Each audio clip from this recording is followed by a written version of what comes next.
Welcome to Uriah Heep, the Magician's Podcast. I'll be covering every studio song the band has recorded and every bonus track that I can find.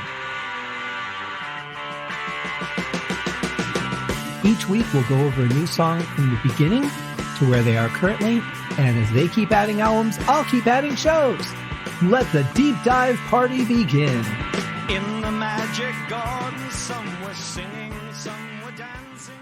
Hello and welcome to Uriah Heep, the Magician's Podcast. I am your host, Scott Haskin, and I've got a song for you guys today. We're going to go over the song Perfect Little Heart, the third track on Sonic Origami by Uriah Heep, coming at you in 1998. So, we're catching up in time, real time. This is season 20.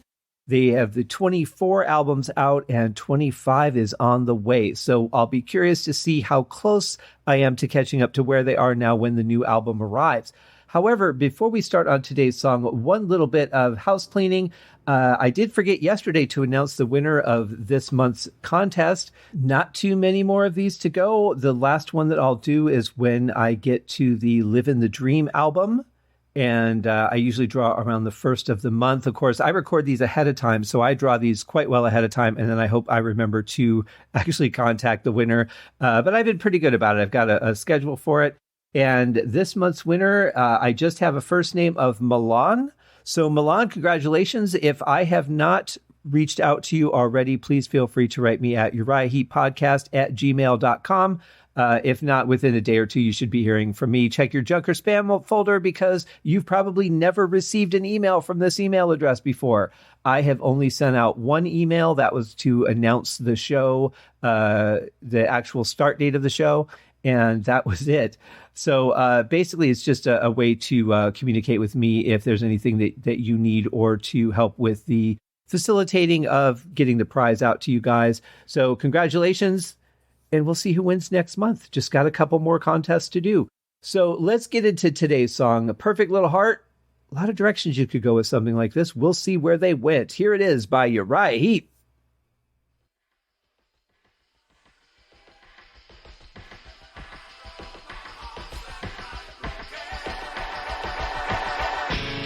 Well, that was different. It doesn't quite sound backwards, but it kind of does sound backwards. So let's actually hear what it sounds like reversed and see what we can learn from that.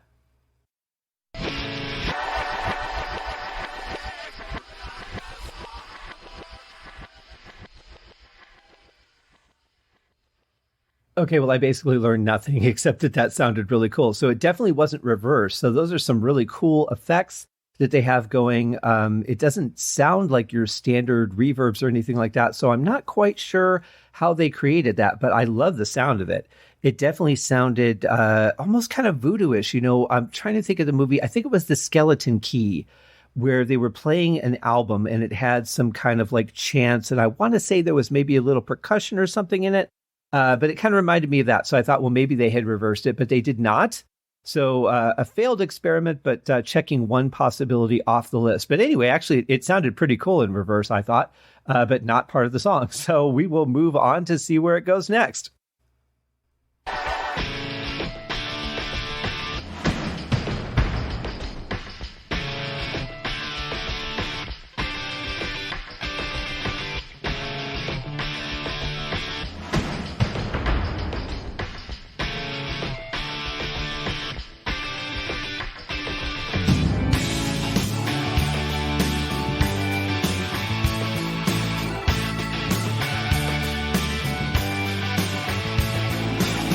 Well, one thing I will say about that opening is that it does certainly lend some power to the title of the album. That was certainly some Sonic Origami, no doubt about it. And then we get into the riff. This is a great, it's got a good rhythm to it. It's a great tempo. And we've got the heavy organ really well balanced with the distorted guitar. Absolutely love the sound. Drums are very solid. Bass is solid. But just, the blend of guitar and Hammond organ, since the late 60s has really become a very precious thing in rock and roll. And the sound that they're getting, especially right here, is just fantastic. I love the blend and the balance. When I think about it, does anybody win? Chicken for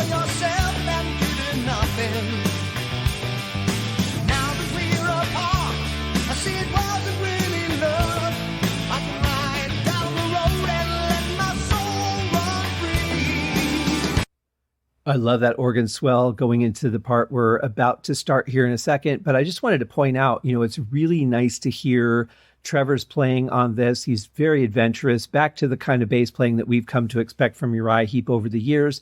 And there's times where he's played a little more straightforward than some of the other bass players, but he's definitely putting some magic in this song.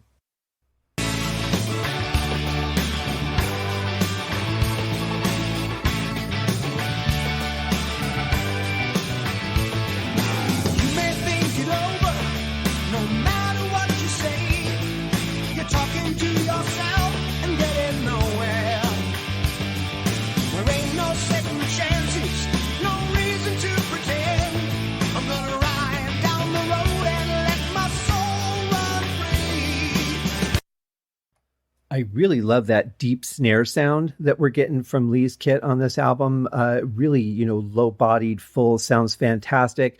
Not too much reverb on it so that it kind of drowns everything out. There's no real solid noise gate that's kind of cutting off that decay. It sounds actually really, really good. And his bass drum has got just that right amount of punch for a song like this, I think. But it's a good tempo. It allows Bernie to just kind of flow with the words, not have to push to cram everything in. Sounds really, really good. His voice is very strong. I feel like he's laying back a little bit on this song, just kind of more of the observer than saying, I'm the one that lived through this. It's an interesting contrast. But, certainly it has a strength in the way it feels, but it's just a little bit different than that normal push that he has. Now that we've grown apart, seems so very sad. Why did it turn so bad? And I remember you said that all good things must surely end. Never mind all the hearts that lie broken. This sounds fantastic. Again, with the build of the backing vocals and the layering that Bernie's doing on his tracks. Just sounds fantastic. And then I love this little beat that we're getting from Lee Kerslake on the ride cymbal. It's a fun beat to play on the ride instead of just dun, dun, dun, or dun, dun, dun. Just that dun, dun, dun, dun, dun. It adds a lot of motion to the song. It makes it a little bit more interesting. It grooves a little bit better. And I really love that he did that here. I think this is the first time I've heard him play something like that.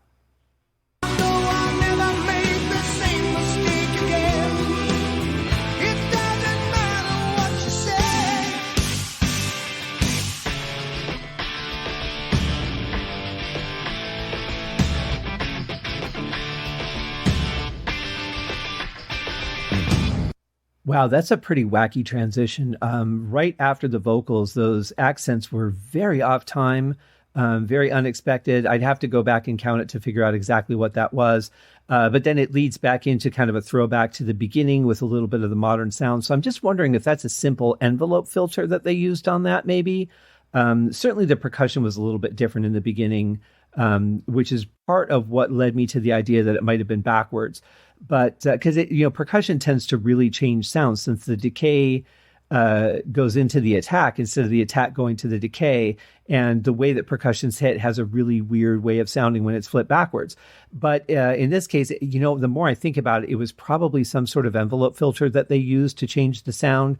It could have been an EQ, but that was a pretty abrupt change. So most likely it was an envelope filter. I'm going to go with that unless anyone has any other ideas. Please feel free to let me know if you do.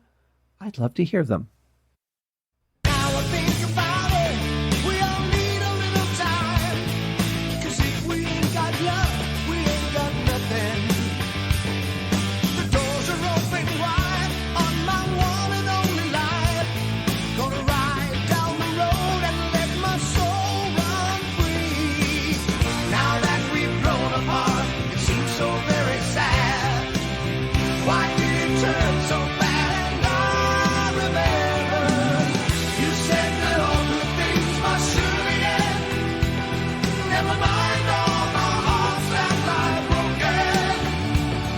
I really love the rhythm section through this part, especially. They're playing very solid together, but also independent of each other. You've got that groove on the ride that Lee's playing, and then you've just got that meandering bass from Trevor. And they're working together, but they're also doing their own thing. It really sounds fantastic. And then on top of that, you've got the strong guitar and organ, And then you've got these great vocal layers. This is just such a beautiful section of a song right here.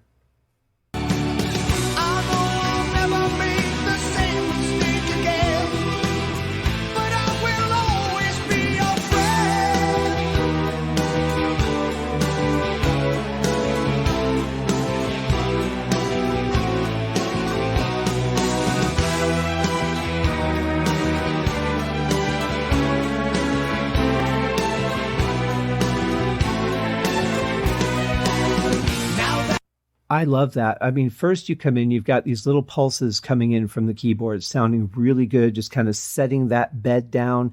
And then you've got these arpeggios that are coming in over the top of that, that just add that, hey, wait a minute, what was that?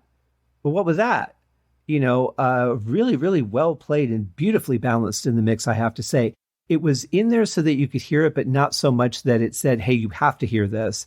It just nicely blended into the mix. However, if that had been an actual organ solo, I would have said that it probably should be a little bit higher in the mix, but it really wasn't meant to be, obviously. We've grown apart, it seems so very sad. Why did it turn so bad? And I remember, you said that all good things must surely end. Never mind all my hearts that lie broken. I know I'll never make the same mistake again. It doesn't matter what you say. You said that all good things must surely end. Never mind all the hearts that lie broken. I know I'll never make the same mistake again. It doesn't matter what you say. So this was really also a nice build just in the vocals as well. You know, like I said earlier, it seemed like Bernie was more of a casual observer, and now it feels like he's living it. So I kind of equate that to, and you know, this may or may not have been the intention. I have absolutely no idea whatsoever.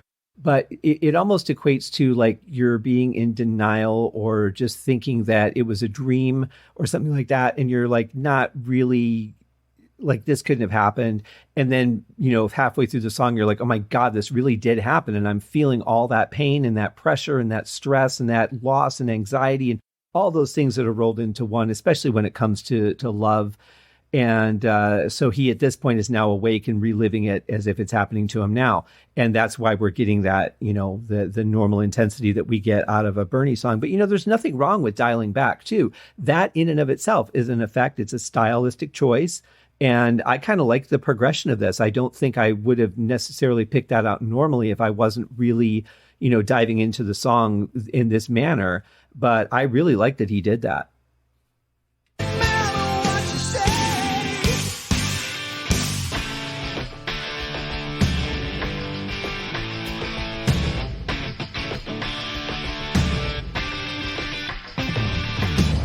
I don't know if you guys can hear it, but there is a subtle sound going on in the background that I would equate to percussion, but it may not be percussion. There's a lot of things that you can make a sound on in this world that can sound percussive without it actually being a percussion instrument. You can do it with certain keyboard sounds. You can do it with a guitar, you know, just like a very muted and affected strumming. There's a lot of ways that you can do it. So I'm not exactly sure how it was created here in this song, but I really like it. It's got a nice little rhythm behind this part along with the guitar playing. And it really adds a nice effect and feel to the tone of what we're hearing.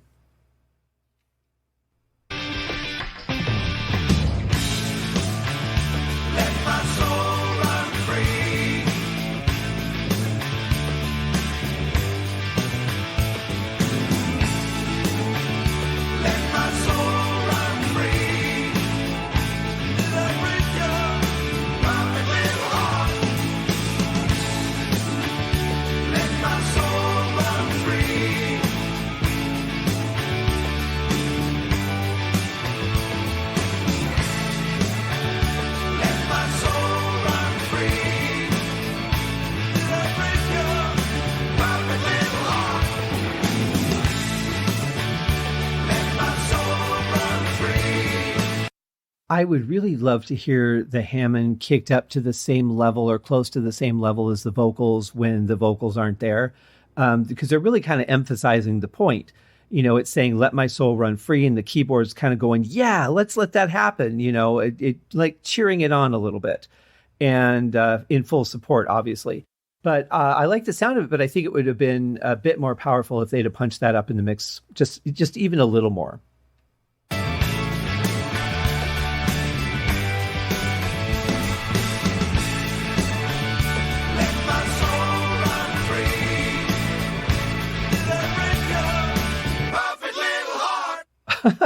That was pretty cool. The music just stops. And so I have to wonder if they didn't keep playing, and because it doesn't sound like an intentional stop. It just sounds like the music was stopped. And it makes me wonder how long they went on, what they did after that. But that's a nice little vocal bit at the end, certainly unexpected. And if I'm not mistaken, the first time we've actually heard the title in the song. But it's a great song. It's got a really good movement to it. It has a really just warm feeling, even though the song really is kind of empowering. If you think about it, it's taking control of that loss. It's, saying, I'm not going to live in this despair or turmoil or whatever, and I want better for my life. I'm ready to move on. And so the music should be inspirational and should promote that, which it does, I think, very, very well. I think it's a very uplifting musical message just as well. So another great song by Uriah Heep, and a great song to end our week on. Happy Friday, guys. I hope that all of you have a fantastic weekend. Please take a moment to do something for yourself and take a moment to do something for somebody else. That's really all it takes. And you guys have a great weekend. We'll see you on the Monday show. Cheers. Thank you for joining me on this episode of Uriah Heep, the Magicians Podcast. If you have enjoyed this show, please consider going over to Apple Podcasts or your favorite podcast outlet, leaving a rating or a review. Be sure to subscribe to make sure that you are notified when new episodes are available. Please be sure to share this podcast with your fellow Uriah Heep enthusiasts and anyone who you think would like Uriah Heep, which should be everyone. And if you are so inclined, please feel free to contribute to the Patreon account. And if you are not a Patreon subscriber, you can also pay through the PayPal link on the website listed in the show links below. I would also like to thank Uriah Heep for their very generous support of the show. And thank you guys for listening. We'll see you in the next episode. Happy days!